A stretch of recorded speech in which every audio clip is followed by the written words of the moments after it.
Hello once again, Cancer. It's December 2015. I'm Dadhichi from astrology.com.au. This month takes on a more serious tone in terms of your workplace activities.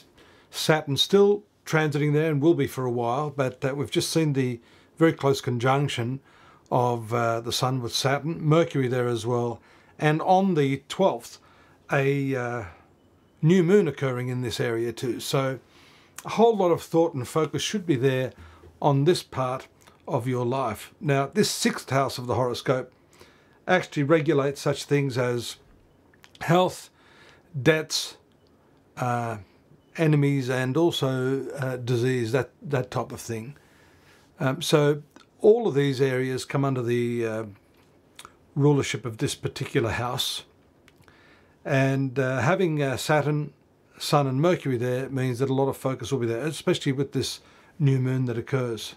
But there are still some fine aspects there on the 2nd, Mercury trining Uranus, and that's in your 10th house of profession, so a very strong progressive element given by that combination. It works well for you, and we do see that as the month commences, moon in your 2nd house of finance, so this we have the fire trine, these three signs that are all relating to your work, profession, employment and income, having some powerful influence over you at this time. So you can actually use a bit of a clever strategy to improve these areas of your life, all those three areas that I've just mentioned.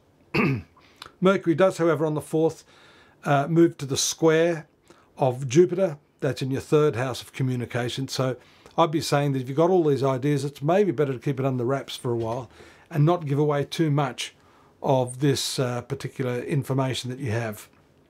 You may have new ideas for, or systems or strategies for improving and enhancing your work, your income, and that intellectual property is valuable. You need to be very careful of whom you mention that to, especially because the 6th house, as I mentioned, has a lot to do with enemies, people that might be out to bring you down.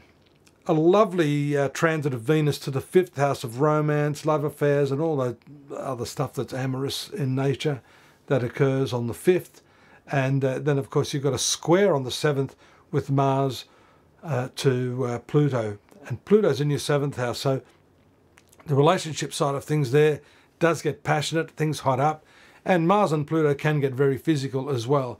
So it looks like some of you at least will be perhaps making new acquaintances, if I could use that term, stepping up your romantic life and the things associated with that part of your existence. Love, physicality, sexuality, if you know what I mean. The Mercury transit to the 7th house takes place soon after that on the 10th, which precedes that new moon of the 12th. So a lot of communication will be going on in your relationships. This is also a time to forge new partnerships, because that 7th house is partnerships. It's the way you deal with the world, with other people generally. So the focus will shift, at least intellectually, communicatively, to that part of the horoscope for those of you born under the sign of Cancer. If we go a little bit further there, we see there are a couple of hard aspects there. The square aspect from Mars to your sun sign, that's going to be continuing. And then the square on the 15th from Sun to Jupiter. And we've been talking about this. Jupiter's in your 3rd house, having a lot to do with contracts. It also has to do with short journeys, travels. It's the way you use your mind. And this could show that you're spread a little bit thin. So you need to focus that down and really prioritize what it is you have to do during this part of the cycle. Nice aspects surround that though. We've got Venus in the 5th trining the Sun on the 20th, then another hard aspect from Mercury to Uranus, but I think that's counterbalanced by that nice trine aspect of Venus. So you may be meeting quirky people at this time, able to learn something different, if I could put it that way. And this social activity could overlap your work, because Uranus is in your 10th house of profession. The movement of the Sun to the 7th house is going to further consolidate the transit of Mercury there. So whereas you may have had communications about what you want to do with other people, this is the time when you're able to exert your willpower on this. But be careful you don't exert too much willpower. You'll be popular. That's also shown by Venus in the 5th house. But you may also take advantage of that, and that might put you on the wrong side of others. So just tread carefully, put forward your ideas, and be graciously accommodating of other people who may have slightly different opinions to you at that time. The trine aspect of Mercury to Jupiter is better than the earlier aspects we saw there, the square on the 4th.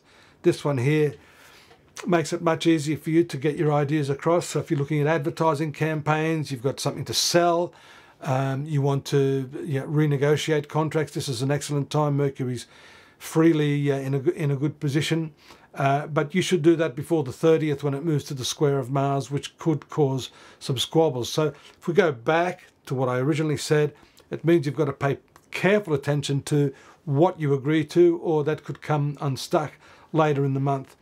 The transit of Venus to the 6th house, moving very, very quickly, first through the 5th, then through the 6th house into your workplace, should bring a little bit more satisfaction in that area if the earlier part of the month wasn't doing it for you. You can creatively do something new, beautify your environment, and just generally make the place that you work in a lot more comfortable, and therefore that in turn is going to make your work much more productive. Merry Christmas, by the way, but before you leave, don't forget to join me at astrology.com.au. We've got more for you there, more detail on this month, what's coming in the new year, the year in focus, which I've just completed. And of course, there's lots of other free stuff there, personal readings, if you want to have a more detailed view of what's happening based upon your personal birth chart. I welcome that, and I'll see you in the new year. Take care. Bye-bye now.